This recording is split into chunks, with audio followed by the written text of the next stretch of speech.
제가 의사의 양심을 걸고 이런 수술은 하면 안 되겠다라는 생각이 들면 최대한 뜯어 말려보다가 정 안 되면 저는 그런 수술 못 해드리겠습니다라고 솔직하게 말씀드리는 경우가 있는데요.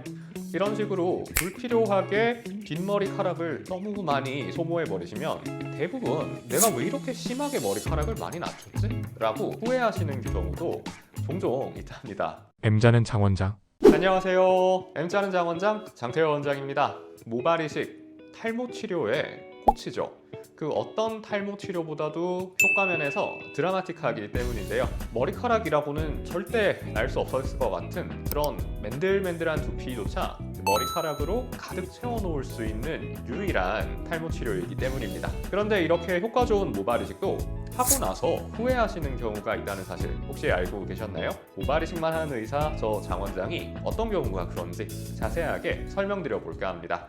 첫 번째는 불필요한 모발이식을 하신 경우입니다. 제일 대표적인 게 헤어라인을 너무 과도하게 내리거나 M자가 너무 싫어서 남자분인데도 헤어라인을 여자분처럼 둥글게 만드시는 그런 경우라고 할 수 있는데요. 정상적인 병원이라면 원장님들께서 얼굴 전체의 비율을 확인해서 너무 높지도 낮지도 않은 딱 적당한 황금 비율의 헤어라인을 추천해 주시기 마련인데 고객님들께서 나 지금까지 높은 헤어라인 때문에 너무 스트레스를 받았어, 무조건 낮춰야겠어 라고 말씀을 하시거나 M자가 너무 싫어, 차라리 여자분처럼 둥글게 만드는 게 좋을 것 같아 라는 말씀을 하시는 경우가 가끔 있으시거든요. 저 장원장 같은 경우엔 제가 의사의 양심을 걸고 이런 수술은 하면 안 되겠다라는 생각이 들면 최대한 뜯어 말려보다가 정 안 되면 저는 그런 수술 못 해드리겠습니다라고 솔직하게 말씀드리는 경우가 있는데요. 다른 병원에서 그런 식으로 수술을 하시고 나서 나중에 그 원장님 말 들을 걸 그랬다,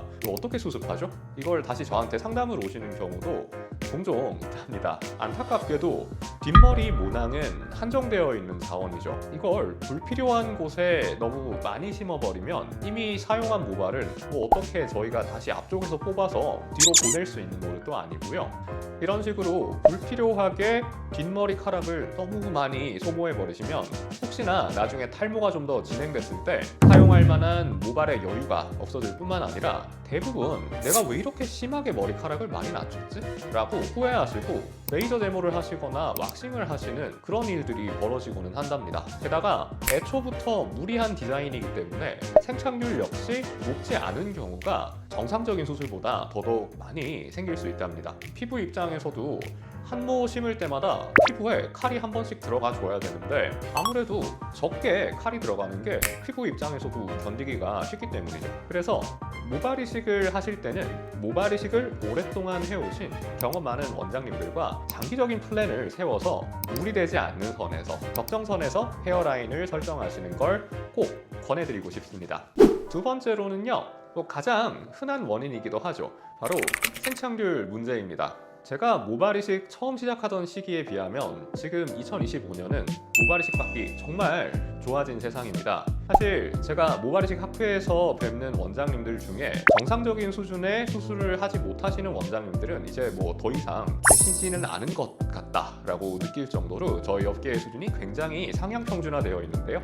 아직까지도 제가 진료실에서 1차 수술이 잘 안 돼서 재수술 상담을 하러 왔다 하시는 분들의 상태를 가끔 보면 아직까지도 공부를 열심히 안 하시고 퀄리티가 좋지 않은 수술을 하시는 분들이 계시는구나 라는 생각을 지울 수가 없습니다. 코로나 즈음 해서 미용 시술하는 병원들이 엄청 많이 늘어났고 그러다 보니까 초보 원장님들이 최근에 많이 늘어난 영향으로 생각되는데요. 이 모발이식은 절대 단기간에 잘할 수는 없는 그런 러닝 커브가 긴 시술입니다. 따라하기는 쉬워도 밀도 높게 생착률까지 챙기는 데는 제가 생각하기에는 보통 5년 이상의 시간은 대부분 필요하신 것 같다라는 생각이 들어요.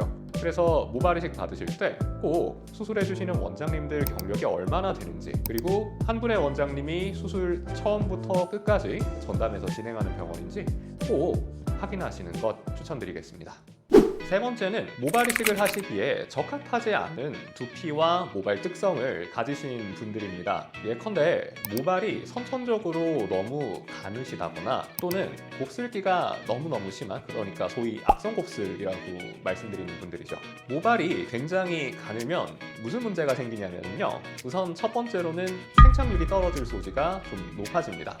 모발의 굵기라는 게 결국 모낭을 구성하는 그 세포의 양과도 관련이 있다 보니까요, 이식 충격을 견뎌내는데 아무래도 모발이 굵은 분들이 훨씬 유리한 경향이 있습니다. 그리고 의사가 최대한 조심조심해서 수술을 해냈다고 하더라도 모발이 얇으신 분들은 동일한 밀도라고 가정했을 때 최종적으로 자라는 모량이 적을 수밖에 없겠죠. 얇은 모발이 동일한 개수로 존재하는 거니까요. 그래서 모발이 너무 얇으신 분들 같은 경우에는 정말 경험 많고 머리카락 얇은 분들께도 수술을 많이 해본 원장님들의 평가가 꼭 필요하다라고 생각합니다. 생착률 정말 잘 나왔는데 머리카락이 너무 얇아서 그냥 없던 부위에 새로 탈모가 생긴 것처럼 보이는 그런 경우 충분히 생길 수 있거든요. 그리고 악성곱슬을 가지신 분들 같은 경우에는 모발을 채취하는 과정에서 절개식이 됐든 비절개식이 됐든 손상률 자체가 많이 올라갈 수밖에 없습니다. 그러다 보니까 초보 원장님들이 함부로 채취를 하시다 보면 모낭이 정상적인 게 정말 얼마 안 나올 수 있습니다.